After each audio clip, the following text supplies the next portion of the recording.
Okay, here we go. Hopefully today's a little smoother than yesterday. Holy crap. I was in here till 2 in the afternoon, I think. Doing various tasks. I just kept on failing. You know, one of those days when you just keep failing? Usually goes in threes, but anyways, I recovered. Then had a pleasant surprise knock on the door right here, and it was the ladies. Showed up, brought some food to share with the kids that we help along their way here. Very kind. And then we ended up going up for some early, what kind of dinnerish time? Yeah. Hung out, did a lot of talking. And then we talked about lots of shit. But one thing that really caught my attention was when Gina showed me where she grew up. I don't know how many times she's seen these people. But she said that the one time, excuse me, he was walking by on the beach, looking right in the window at her. But she said it didn't turn its head, but she could see its eyes going like this. Just the way she did it, I put me right there and I could see it, you know? And then her daughter was explaining how she's seen them, not the same one or not, but going behind the fish smokehouse, smoke shed, which was, I think she said it was 8 feet tall, and it was way taller than it. Same thing, she said it was walking past. This is right there, like right there.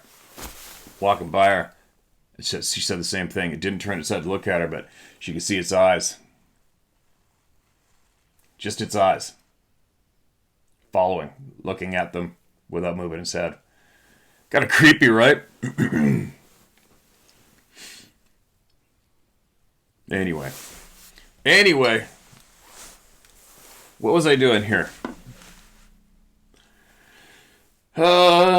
Quick note before I forget.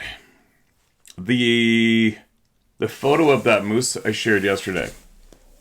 I still got to get a hold of these guys. I'll get there. So that is a calf moose on top of a snapped off tree 20 feet in the air, okay? Everybody's going to have an excuse for how it got there, right? But keep in mind, it's right where this man had a few experiences with these people and as well seen one running away from him on the trail. So, but take note, I'm a hunter, obviously. Game guide. I don't know how many moose I've broken down on the ground after myself or my hunter harvesting them, shooting them. And I can tell you right, even with deer, the second your game animal drops, the birds start circling. The gray jays find you almost instantly. Starts with them first, usually. Then the ravens. And everybody starts mingling in and getting ready to go at their turn. It's just what they do. Especially ravens. Ravens and predators go hand in hand. Whether it be ravens and us, wolves and ravens, bears and ravens, they just go hand in hand. I don't know how many times I'm still hunting in the timber.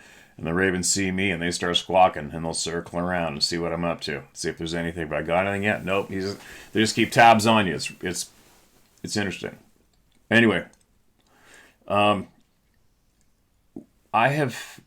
watch a moose carcass on the ground from a distance up north, especially when we still could hunt grizzly bears. And sometimes we'd put a flagpole in the ribs years ago with red flagging tape on the top of the pole, stuff it down the ribs hard enough that a wolf probably couldn't move it. And then you could observe it from a distance away. And as soon as that flagpole was gone, there's a grizzly bear on it. But anyway, what I'm saying is, a lot of the times a grizzly won't even get it. You know, we've had moose carcasses down near camp where we can ride on the horse trail and look down on the bottom in that meadow, riding up on the side of the hill and see it clearly. And keep tabs on it every single day because you're leaving camp every day up that main trail there. And the speed that the birds demolish that carcass is absolutely unbelievable. There'd be golden eagles on it, bald eagles on it, ravens, and gray jays. Just for birds, okay? And they make that carcass into shining white rib bones in less than a week. Less than a week. It's amazing how the carcass changes by the day. And what we leave there typically is the organs, the guts, and whatever meat is kind of left on the bones. You know what I mean? Like, we don't shave right down to the last ounce. We take the forelegs, get the back straps, the tenderloins, the neck meat, and off we go. And believe me, nothing's wasted. You are supposed to leave some for Mother Earth. That's the way it works. But anyway, I'm just letting you guys know how fast birds alone will discard a mature moose carcass, what's left. And I mean, shave it right down to nothing. Now that moose calf sitting on top of that tree, which is perfect for raptors, birds, nothing ate it. You can tell it's just probably freeze-dried during the winter. Well, who knows what time. No, that was fall. Who knows how long that sucker been up there. No birds on it, no bird shit on it, nothing pecking its eyes, nothing pecking at it. Unbelievable for me just to see that. A lot of people observing through the channel here might not know anything about this and not know what they're looking at, how odd it is. Not normal. There's nothing normal about that. Any carcass anywhere is going to be stripped down to the bones. Right? Especially on that pole from an eagle could stand on the back of that thing up there and start pecking at and shredding it. Ravens, jays, nonstop. It'll just fall apart, hit the ground, and then they'll get the rest of it down there, wherever they couldn't reach from the top or holding onto its head, however they're going to do it. But they do it. All right? Mink, marten, bobcats, maybe a big cougar, maybe not. Wolverine, 100%. They're all going to climb up that pole and shred that thing and pull it down to the ground. Another thing, too, I don't know if a lot of you may be anglers and not hunters, but moose meat in the forest is like herring in the ocean. Everything wants to eat it. Herring in the ocean, everything wants to eat herring in the ocean. Well, everything wants to eat moose meat and deer meat in the forest. Everything wants it. Anyways, I thought I'd describe that thoroughly for those of you who might not have picked up on that. Go ahead and try it. You could put when I have put meat traps for trapping wolves and for my camera, I showed you guys, you see that huge grizzly bear without ears jumping up and down, going like that in that one video clip I put on here. I've purchased bug screen. The bug screen you put on doors and windows. And I've wrapped up like just a package of game burger in that wire mesh, and then hung it off of a string, and then another line from tree to tree to keep it way up off the ground. Because if I didn't, the birds are going to gobble it up, or a chunk of meat. That's all there is. And that's hanging off of a thread, off of a string, and hanging up. I'll put a string tree to tree, and then hang it right up there. And I have to wrap that in the bug mesh because the birds will annihilate it. Even though there's just string there. It's the way it is. See what I mean? How weird that moose calf wasn't touched. It's just falling apart. Very not normal. Anyway, there you go. Thought I'd pass that on. So for some reason, a lot of people still automatically knee-jerk and goes, a big cat did it. Big cats, cougars put their stuff in trees all the time. No, they don't. No, they do not. Now, it's funny this time of year too, especially this time of year, a lot of the pages that I follow on Instagram are hunters. A lot of my friends have cougar hounds, and they're posting up their houndsman activities non-stop online. You see it almost daily, and almost all of them are posting up cougar kills they come across as they're chasing cats down, and it's 100% on the ground, under a tree, under a branch, under a bush, and somewhat buried. That's what cougars do. They don't haul shit up trees. Okay? Endo story. Now let's get into it. What do we got? This is titled A Story in the Comments of Video of February 28th, 2025. All right. Steve, below is a copy / paste of the story that Gun Patry 1323 posted in the comments of your YouTube video posted on February 28, 2025. I've added a few bits of punctuation. All right, here we go. Well, I'm going to just tell my experience here instead of email. My wife's family owns 100 acres of land up against the Congaree National Park in Hopkins, South Carolina. We have had Sasquatch on that property since the 70s. House is built in 1922. On the back of the property, I would find piles of deer bones, just skulls and backbones and nothing else. There was so much evidence of them tree structures and pine trees snapped like toothpicks and twisted. One evening hunting, I stayed until dark. And earlier I was using antlers and could clearly hear rocks clacking from the other end of the property. It mimicking me. It did so much, killing a deer wasn't going to happen. So after sitting until dark, the Sasquatch ran quickly up behind me and stood there. I could barely see the outline of its body, and I almost jumped out of my deer stand. Lucky I was tethered off with a safety line, lol. Well, I had one more experience and continue to have them. I haven't been to property in a while. I planned a visit next week. Everyone stay strapped, stay safe. Okay, and then P.S. Also in the comments of that video, which has an opening showing you and Ruby pup on the quad, someone commented, at 40 seconds, something standing on the road in the background just over your right shoulder. If anyone cares, but strange. Sure enough, over your right shoulder, left on screen, in the distance, something is there that is super black, super thick, if short for its width. However, before that, at 25 and 26, you pass that stump to the side of the road on your right, the left side of the screen. Also in that video was the comment, I wonder if they're immune to rabies. The thought of something 10 feet tall, 4 feet wide, and well over 800 pounds stumbling through the woods under the effects of rabies is something to keep you awake at night. And to have you forever abandon the middle of the night walk to the outhouse. Yeah, no shit. No shit. There you go. There you go. More people in the Club of No Return that didn't email in.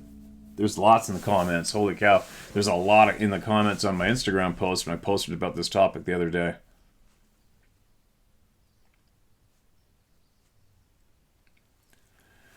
I think I shared this email in the post. I think I posted this whole email the other day.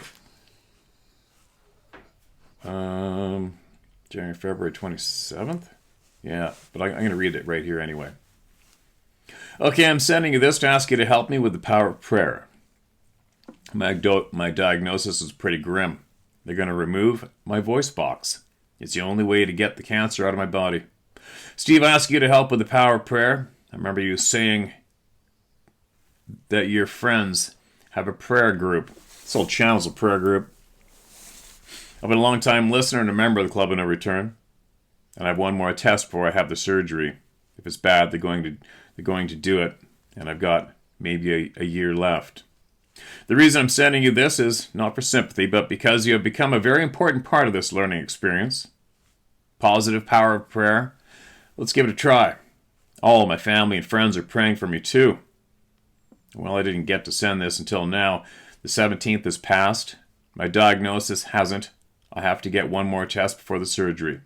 This test will show if it's spread too far to stop. They won't do the test until I have insurance. I just got insurance, but it won't be effective until the 1st of March. I'm asking my prayer circle to pray that they can stop the cancer. I'm hoping that your prayer circle could add to all the prayers I need. You're becoming a powerful figure because of your honesty and because you're surrounded by positive people who have a great view of life. Let's make this prayer happen. I'd love to come up and see you in person. Such a beautiful area that you live in. Thanks for all you do for the world. You, sir, a true gentleman. Mark Manella. Mark, here they come. If they haven't been coming yet, I'm pretty sure I posted that. It could have been somebody else. In the, what's it called on the YouTube channel? whatever, the page, the post, it says post on my page when I hit post to put a post on there, okay? But it's on there in the menu on the YouTube channel, right? I may have wrote that there too already, but there you go. I guarantee you the prayers are flooding right now. Good luck, my man. Be strong. You're not alone. You're not alone.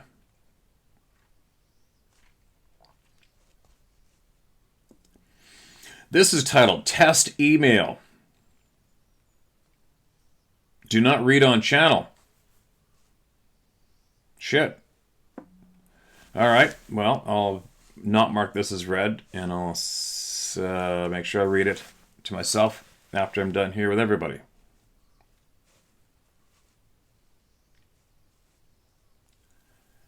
Okay, this has been read. And what's this one? I've been watching for 5.5 years. God, how is time flying like that? It seems like everything in life to me seems like yesterday. It's very frustrating for me to have that. I don't know why I'm like that. Everything's like yesterday. So when I hear people comment that I've been doing this for over 5 years, it's like, what? Come on. Weird. Sorry. Hi, Steve. Please use my name freely. It's Dean Weiss from Eastern Pennsylvania. Sounds familiar. Did I read this? As always, I pray that you, Sarah, Ruby, and the kids, and all the critters are doing well. At first, you maintain the only website I've ever viewed that I have continuously watched for such a long time. I mean, virtually every day. Why is that so? The answer is simple. Pure, unadulterated truth. Your readings from Bobby are priceless. No one ever gave her a shimmer of credibility while she was alive, and you have given her research and work the credibility that she should have gotten. I can't put into words how much this has made an impression on me. I'd never ever heard of her before, and that's the essence of your channel, which has always been loyal to that same goal. Do I watch other channels? Yes. But after yours, daily, and I never tire of the truth. We're on the cusp of a new awakening, and your words are not insignificant in opening people's eyes. I cannot overemphasize my thankfulness for what you've done and what you're doing. Well, what a kind email, my man. Very kind. It's definitely a group effort, right? It is definitely a group effort. So, the thanks goes to everybody. Appreciate you, man. Weird eye shine in Cornish Forest, UK. Hi, Steve. This was taken around 5 years ago in a forest in North Cornwall, UK. I took the photo above as B-roll for our channel to show up the tent lights. Didn't notice the eyes until ages later. So, checked out the video, and we actually caught the eye shine again. But on the video, the eyes are red. I've sent a link to a couple of British channels, but got no reply. Bearing in mind, we would be called complete Fruit Loops here, as there is no such thing here. We'll send you the link to the video if you want to see it. Use my name if you want. It's Taz. All the best, and keep up the good work. All right, here is the photo. Whoa. So that's looking like it's just off to the side of the tree too, isn't it? There's that tree that's in line with the center of the tent. And that's a very, very wide spread of eyes. Very wide. There you go. Well, thank God you got on video what isn't there. Right? Thank God you got it on video. The UK. The UK, I do not envy any of the citizens in the UK right now. Oh my God. The people need to rise up, and that is a fact today. You got that piece of shit globalist in the UK who's absolutely pushing for World War III, and that is a fact, and that dude needs to be taken down. Somebody needs to take one for the team. Bite my lip. You know what I'm talking about. There's a handful of them. A handful of those globalists that need to... Somebody's got to take one for the team, and fast. Sorry about that. Appreciate the email, man. Sorry. All right, this next email is titled, My Dad Was a Great Fan of Yours. Hi there, I know we don't know each other, but yesterday I unfortunately discovered my father, and he had passed away. Oh no. God bless his soul. He was the kindest, most loving person you could imagine. He often mentioned you and your stories. I was going through his email, and I noticed he had shared this photo he had painted with you, and feel like I should keep trying to share it in his memory, to spread his love via his painting with the people he admired the most. I don't expect you to share the photo on social media, but just to have you acknowledge my dad would mean a great deal. I hope you keep up the work, and you can guarantee I'll be watching back on your videos, remembering how much Dad enjoyed watching / listening to you. I have attached a picture of my dad, John Hooper, was 55 years old with an unexpected death. Many thanks, Jordan Hooper. Condolences, man. Sorry to hear that, Jordan. And shared. And here is the gentleman. I hope he's resting in peace. I wonder if he emailed me. If he did, can you let me know if he emailed me in the past with an experience and either resend it, or I guess I could probably search his name, couldn't I? And see if there's one in there and make sure he gets heard, right? There's a lot of people that are waiting to be heard. Appreciate that. I appreciate that message, man. All right, here's another one with no title. Hello, Steve. I'm hoping this is the proper email address to share our stories. My name is Ryan, and I live in Oregon. I've been enjoying the outdoors since I can remember. And in the past, I was never afraid of being in the woods or out in the country unless the weather was sketchy and there was a possibility of getting lost or stranded. And even the fear was minimal because I was always prepared for that just in case.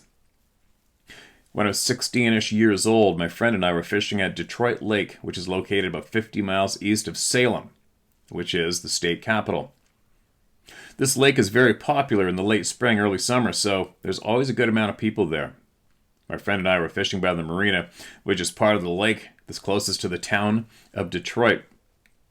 That part of the lake has a lot of boat traffic, so my friend and I decided to row our canoe away from all the traffic and headed towards the part of the lake that just runs parallel to the lake.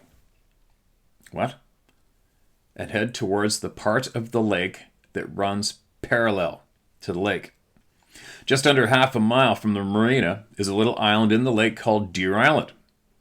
So there is about 100 to 125 yards of water between the island and land.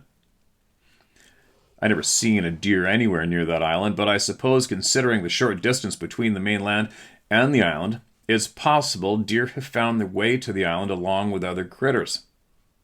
As we near the island, both my buddy and I hook into a fish at the same time, which normally wouldn't be weird except for the fact that both fish were really good sized rainbows. Rainbows like 22 to 24 inches. And they're swimming in the opposite direction, but both were headed away from the island. Those are nice fish. No sooner do we get our fish into the boat, do we start to hear this splashing sound. So we row closer to the island. We didn't see anything, but the wind picked up in our direction, and there was a very awkward smell. Like wet dog. Like your shoes get when they're wet and end up drying in the trunk of your car or something. That lacks ventilation. Some of the descriptions of the stink are kind of comical, right? And nasty. They're all nasty. At the time the smell hit my nose, it forced me to look down in the water, and I never thought that trout schooled up, but about 300 trout came swimming past us away from the island, where the splashing noise is coming from. But they were really close to the surface. That's really weird. We made mention of it being weird, not just the school of fish, but the last 10 minutes as a whole. Anyway, I tell my buddy to start rowing towards the island, because I had to piss. And as we got closer, he says that he can hear branches breaking. which I could too, but I chalked it up to the wind knocking stuff out of the trees. I jumped out of the canoe and walked in the bush a bit because there are sheriff deputies on boats, and they will not hesitate to write you up if they see you pissing in the bushes. Are you serious? No frickin' way. Oh my God. I can't believe I just read that. Crazy. So I wander in there, and the wind is kind of ripping, so I can't hear very well, but I can hear my buddy yelling something behind me, but I couldn't make it out, so I didn't even bother to acknowledge him. Plus, I had to piss so bad that had the majority of my concentration. This is until the Marion berry bush to my right swayed side to side about 2 feet in either direction, so I knew it wasn't the wind. Then all of a sudden the wind came my direction along with that smell again. Meanwhile, my buddy is losing his shit loudly. Just as the smell hit my nose, this dark to medium brown creature pops up with its back to me and takes off running really fast, and I mean super fast. And before I know it, it's gone. Still in shock a bit, I start to gather my thoughts together and notice my legs cold and wet. Then my buddy runs up to me and says, "Dude, could you not hear me?" There was like a gray 9 to 10 foot hairy man like 25 feet from you, just watching you. Apparently, I walked right by him. I said no, but I saw the 3.5 to 4 foot tall brown one running out of the bushes and pissed all down my leg. We rolled back to the truck, and on our way out, we stopped by one of the 2 stores in town. And I said something to the lady at the counter about our experience. And of course, she looked at me like I was special and was speaking Chinese to her. Like she felt sorry for me, but wasn't understanding what I was saying. And on our way out of the store, this old-timer stops me and waves us over to his truck. He overheard what I had to say to old girl and proceeds to tell me that in the 50s, he's been in this town and in these woods that nobody has ever seen the Squatches on the island or on that side of the lake before, but said about they have been seen all up and down the Brighton Bush River and Road. So that's like 2 miles from the island heading east on the lake, and the river empties in the lake, so not far from where we saw him. And after hearing that, I immediately remembered a camping trip we had gone on when I was like 7 or 8. And we were sitting around the fire, and just then, we all started to get this really overwhelming feeling. Just then, someone or something started throwing rocks at us. And when my uncle went to confront them, he came running back telling us to get in the truck now. And we left everything there. And I never heard another word about it. And that wasn't due to a lack of effort, because I was like a pit bull with a chew toy. I wouldn't let it go. To this day, he won't talk about it, but at that moment, that old man told us that it all made sense. Funny thing is that right after he said that, and I came to my epiphany, the old-timer looks at me and says, "Pissed yourself, eh?" We laughed so hard, I about did it again. Thanks, Steve, for giving us witnesses a platform to talk about our experiences, because just like my uncle, most people are afraid to talk about it, whether it's fear, ridicule, or just plain scared, because unfortunately, mankind has always feared what we don't understand. No kidding. Welcome to the club. That reminds me of reading that one. A guy commented on my Instagram post the other day when I posted up the picture of footprint. And actually, I made 3 posts about this topic after that too. And then I went, okay, that's it. I won't do it anymore. Just sharing pictures and videos. But anyway, the guy commented on there and he said that he has video of 200-pound boulders flying out of the forest and smashing into the lake when they were fishing somewhere. I think in BC. And I said, I'd really like to see that video if you want to share it. And he goes, yeah, it's on my other phone. I can email it to you. And I'm like, okay, here's my email. And I'm still waiting. Isn't it funny how many people have we had here that say they have a photo or video or whatever and they just don't? Remember that guy? One of the examples stands out. There's a guy in California this a year ago, I think. Remember? And he said that the traffic was stopped, and he took a photo of this thing towering over, like this huge thing. I think there's a car in there too. It's a bit of a shitty photo, but he said that his sister had a telephoto lens and got perfect pictures of it. He said he'd send it. Never did. Whatever. And I know people are going to be yelling at me, the ones that still don't get it. Well, you've got video on your phone you're not sharing. I never said I would share it. I said I'd share it. You bump into me, I'll show you. No problem. But that's NA, not applicable. When you're sworn to respect someone, you respect them. Period. And if you don't, you're a scumbag. You're a weak scumbag. Anyway, moving along.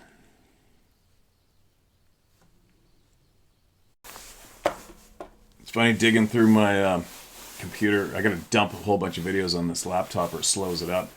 And then I came across that one picture of the stand. Remember I showed you guys that? I think I went in there. I took you guys in there. I went by myself early spring where there wouldn't be any, way less cover. And brought my Magnum. And I went in there. What was I doing in there? Maybe that's when I collected my camera, or I put my camera. Oh no, I put it. That's when I went in there as well, and I thought I'd double up going in there, and I tied the bag of meat, small handful, like maybe even just a regular 1 2-pound burger, 2-pound moose burger package wrapped in bug screen, and I put it up between the two trees because I knew there'd be a pile of. I got lots of moose on that video. I didn't see any wolves. Got some black bears, and then finally got that great big grizzly bear with no ears left. And jumping up, and he got it. Anyway, and I took you guys in there, and I showed you the stand. And I explained that stand earlier. But I'm just picturing how big whoever it was that ripped that thing off of there had to have been. It has 2x10s on edge, with 8-inch lag bolts and washers into the sides of those huge stumps, the trees. And then I even put another block underneath those with lag bolts in, even because I'm not a framer. Well, I almost am now, but anyways, I put them in there. And then had joist hangers going across, spanning across, and then 1/2-inch plywood on top of that. And then we had artificial turf, lawn carpet, rolled on top of that for silence, and then a couple lawn chairs and aluminum ladder going up. And I think it was about 1, 2, 3 sheets of plywood wide, I think, or 4, 3 or 4. But I dragged all that stuff in there when there was about 5 feet of snow in there, 4 feet, whatever it was, on my snowmobile in the winter when it was tropical wolves, anticipating to make the stand in that swamp. Nobody goes back in there. And I'll never forget my friend, big day type dude, 250-pound dude. And because he ran into one of these people hunting deer off the Duffy Lake Highway. And he just can't stand talking about it. Doesn't want to talk about it. And him and another friend, there was 3 of us that built the stand. And we finally got up there and perched ourselves up. It was so cool and creepier than shit. Because I said to those guys when we finally put the last sheeting, we got the ladder up, I said, well, this thing's never coming down, but if it does, you know what's going to tear it down, huh? And then my buddy just went like this. Like, don't even say it, right? I think I managed to have that stand up for about 3 years, maybe, before it got tore down. But here's the kicker. The lag bolts that went in and held it were bent up. And the sheets of plywood were about... How far was that? 20 or 30 feet. There was some alders growing up like this, mature alders, and the plywood was in between them. Like if you put a sheet of plywood... Well, if you placed it there. How'd that happen? Right? So anyways, if you look at this, when you look at this picture me standing there, I put the camera on the tripod, I believe, so I could show you guys the scale. And picture something ripping those 2x10s up and out from the ground. standing on the ground and ripping those out. Right? And if you're looking at the photo, if you go to the right into that dark big timber, and you go through that timber, it's all huge cedars all the way through there, and swamp behind me, behind the camera. And if you go through those trees, and you'll see that's why, anybody familiar with trapping, that's why I was using fence staples, big ones, and to staple my end of my wolf snares into those big trees, because they're just too big to choke around, right? So I'd use 3 fencing staples, plenty enough, and hammer them in. And that was when I was hammering in the staples with my Est-wing roofing, those Est-wing metal shank hammers with the axe on one side, the hatchet one side, the hammer on the other, and using one of those, swinging into those suckers. And it was about -20 maybe, and no wind, and I had to snowshoe into that forest. You see how big and creepy and dark it is in there? I had to snowshoe in there. I had a 243 with me in my backpack, and then I thought I heard something when I dropped my hammer, because on those last swings, when you're sending that staple or nail, whatever you want to call it, into the tree, that's some loud knocks going through that crisp frozen air, right? And then all of a sudden the knocks started coming back from above me, this way behind on the other side of the swamp, and then up on the rock bluff above where my skidoo is parked. And I never went back in there again until that day with this photo. That's when I went back in there again, since that went down. And I think that was about I don't know. I don't think I went in there for 3 or 4 years until I finally went in there and I took you guys in there. Anyways, there's that photo and there's that experience. Now, and there's a lot of experiences all in that whole stretch. A lot. And that's as well about 5 kilometers from where my arrow was, whatever returned to me, sticking out of that snow. 5 kilometers from there. Anyways, babbling away. Here we go. Oh, what's this? All right, so I'm going through my...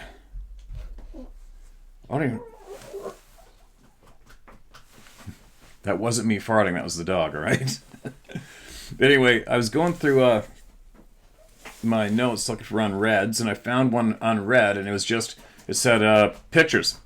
And there's a bunch of pictures without the email. So then I had to go dig in my email, and here's the email. So, I'll read this.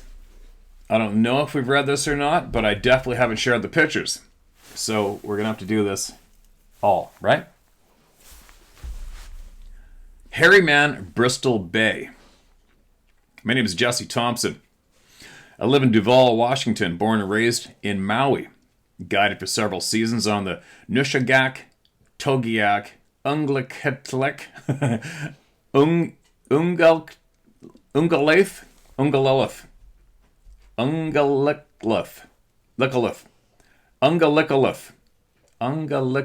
there we go, I got it. At blank blank lodge. Said don't name it. Okay, so I think I've read this, but I have to read it if I'm going to share the pictures, right? The pictures came later in another email, so here we go.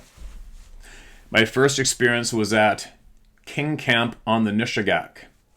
We just set up camp, and as the first night, we fired up the big generator, 6 of us, 5 stayed up drinking until mildly 3 a.m. At 2:30 a.m., 2 moose walked right into camp and stood next to us, right next to the fire for 5 minutes. Just stood there like they were scared. It was so weird. So we got to bed at about 4 a.m. The only person who hasn't drank at all yet, so also stayed up with us. Sorry. The only person who hasn't drank at all yet also stayed up with us and woke me up with eyes as big as dinner plates, and he couldn't talk. He was just saying, look, look, look. I can't look, look. What is this? What is this? You gotta just look. And mumbling. So I went and looked, and there were the tracks from a really big human-looking foot. I wear size 13 EE, and it was 2 times the length, 2 times the width. I have pics, but it was old school flip phone days. They aren't great decent.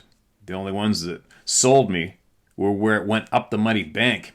You could see where it had lost traction 2 times, and the toes curled, and the mud was raised in between the toes as it slid. No possible way to fake this. Our camp is 100 yards below the Iowithla River on the Nishagak, for reference. First guest showed up at camp, and I noticed the beaver lodge across from camp was absolutely demolished. It was on a point going into the slough. It got about a foot deep, and as I trimmed up my kicker before I hit the bottom, I saw 3 sets of huge footprints. The kicker's a small boat motor, all right?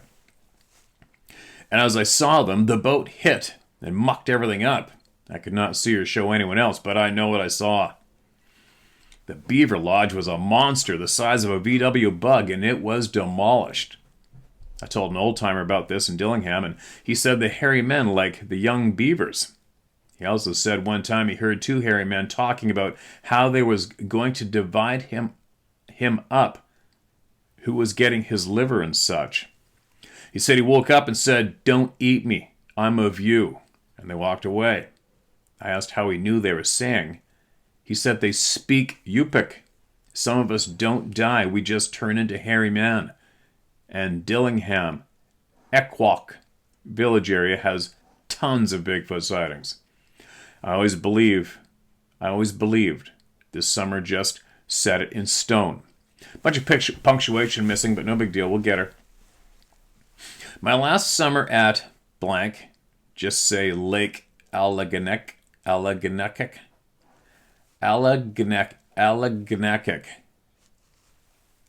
If you share it, that is.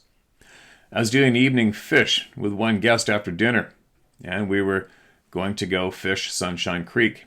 It was July, lots of light left, good tipper. And I got 2 fish, so I was happy to take them. I got to fish, so I was happy to take them.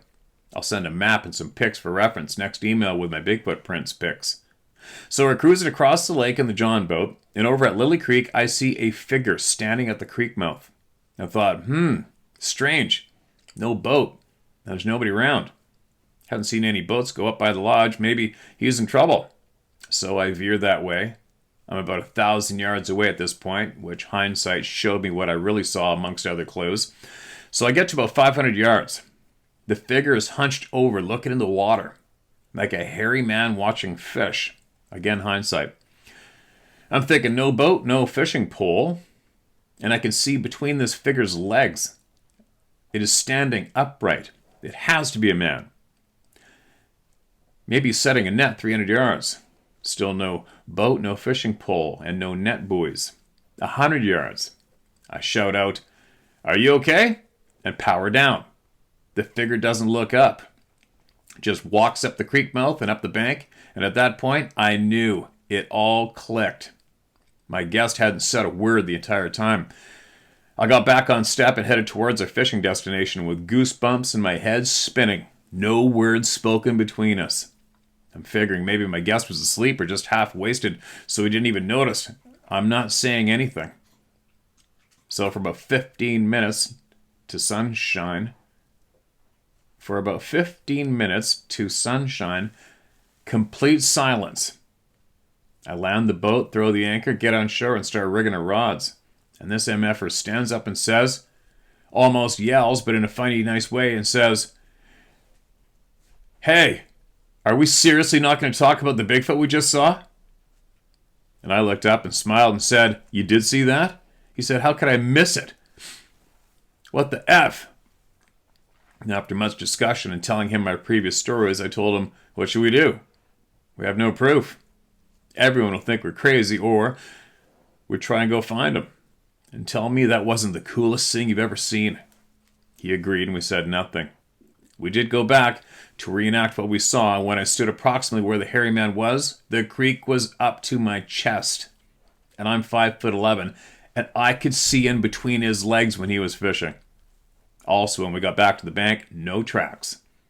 He was able to make over a 6-foot stride into the bush and leave 0 evidence. I got goosebumps just thinking about it again. The first story I've ever heard you tell was about grizzly and reloads from a friend and how you had the same bullet all season. You're an amazing storyteller, and stories are important. I feel a lot of today's problems could be solved if everyone knew their story, as in where they came from, who their ancestors are, and how to story their own life. We are very disconnected from Mother Nature as a whole on a societal level. And in other news, if you haven't heard, my friend definitely got on board with QAnon. Q Alerts is a great site. It's worldwide, the Great Awakening. WWG1WGA, where we go one, we go all. As much as you know about government censorship, I'm sure you may already know. Stay safe, keep the stories coming. This is amazing content. Jesse Thompson. Jesse, appreciate you, man. And there you go, you guys. Fellow outdoors guide, sharing his truth here. Now, let's have a look at the pictures. Let's look at the pictures. First one. Here are the really big footprints and some rough idea of where I had the actual visual sighting. Once you leave the lodge in a plane and fly over these areas, there is nothing until Togiak.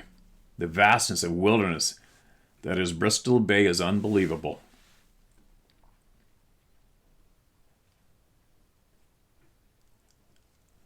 Oh, you didn't want me to show say where you were in that lodge, right? So I can't do that.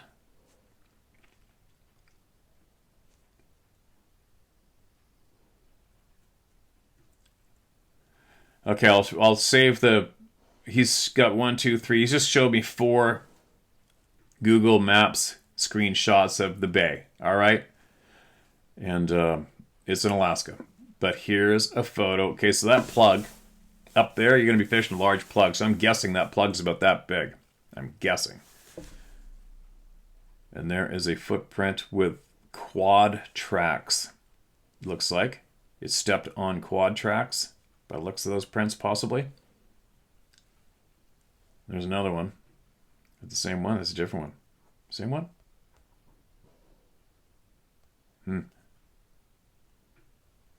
There you go. Shared. I appreciate you, man. If you're still hanging out, I'm guessing you probably are. You got any updates? Fire away. Fire away. Okay, I gotta save these images. So I'm gonna book it out here. Got stuff to do. A little drizzly out there and chilly, but I got stuff I can do today. Lots. What else? Now, I was talking to the ladies last night. One of them mentioned another lady. One of the ladies had a video of one of these people in a place that I'm familiar with on her phone, walking along the shoreline. And she said, "Oh, he sure was big." I'm like, really? She's had a video all this time and hadn't mentioned it? Crazy. So I think I'll email her shortly here and see if what the story is behind that video and where it went. If it's not shareable, or if it is shareable, maybe she'll share it here with you guys. I don't know. We'll see. I'll find that out in a minute. And then carry on. Keep sharing the absolute truth, right? Every single day. Keep sharing the truth. Every single day in your face. Can't stop it, right? It kind of makes me laugh sometimes to the point we've gotten here because I don't know why people try to stop me from doing something that's a guarantee I'm going to do it at all costs. And I always look back to the smaller handful of guys in that old hunting forum, and they just wanted me to shut up so bad. They didn't want anybody talking about this topic so bad. They attacked every single brave, honest person that came forward on that forum. They attacked him. And that just showed me, obviously, how messed up they are, but how badly they just didn't want this talked about. They didn't want anybody at all to think for a tenth of a second, maybe factual. And it just makes me kind of giggle at the point we've got to now. Because those are the people that have given me so much encouragement to do this. And I almost want to, if I get a hold of those guys, I guarantee you they're not watching this channel, but if they were, or somebody knew them, just to thank them, to let them know we're thankful for them enabling us to get this far with sharing the truth in the world. Good work, boys. Anyway, there you go. What's going on now? Yeah, I think the trail camera people are going to send me a handful of cameras. to give to you guys, I hope. And the link for those other trail cameras, and they got a whole bunch of different ones, and they are seriously the best ones I've ever used, ever to date. And that link is in the video description below. Sarah's store with her latest How to Hunt stuff, which I haven't stolen anything, I don't think, of this last batch. She's got them in there. I don't know what's left. Oh, I gotta go to the post office for her. Shit. Drop off. I got boxes of those things I gotta drop off. All of your guys' stuff. I gotta do that right away. And get that done. Get it in the mail for her. She's safely flying right now. I think she already made it to Calgary. No, made it to New Brunswick, I think. And she's got a... I don't know. She's on her way anyway. She's on her way to her family's farm. And I will be out tomorrow. I'm going to check the weather. I might be able to possibly take the dog out for an adventure. We'll see. I'm on the fence of what I'm going to do. You know, there's a lake. I found it on the map off of Logan Road, just up the road here. And it is the lake where those guys, when they were kids, were walking up the Logan Road to the lake, saw that thing. Was it chasing them? And they woke up in the culvert under the frickin' highway. Lost time. And I'm thinking, maybe if I get my stuff done early, I'll go up there and I'll check it out and take you guys with me. Maybe. Sometimes I'm hesitant, you know, because... Who was it? I was talking to Nino last night. He texted me. I was also talking to the ladies about this at dinner last night, too. And how, you know, if they know your intentions, they know what you're about to do, they know why you're doing it.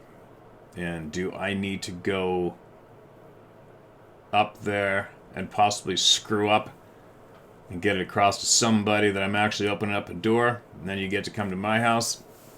I'm not down with that. I've got enough weird shit going on right around here since we bought the place, but it's tapered down a lot, but I don't know, I guess I can go up there innocently with it in my mind. Just leave me alone.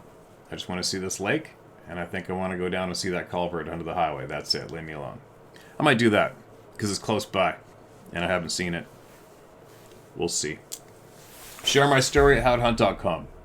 Get that truth shared no matter what, alright, you guys? And if you can, if you've got it in you, speak out against war. I've been preaching this since day one.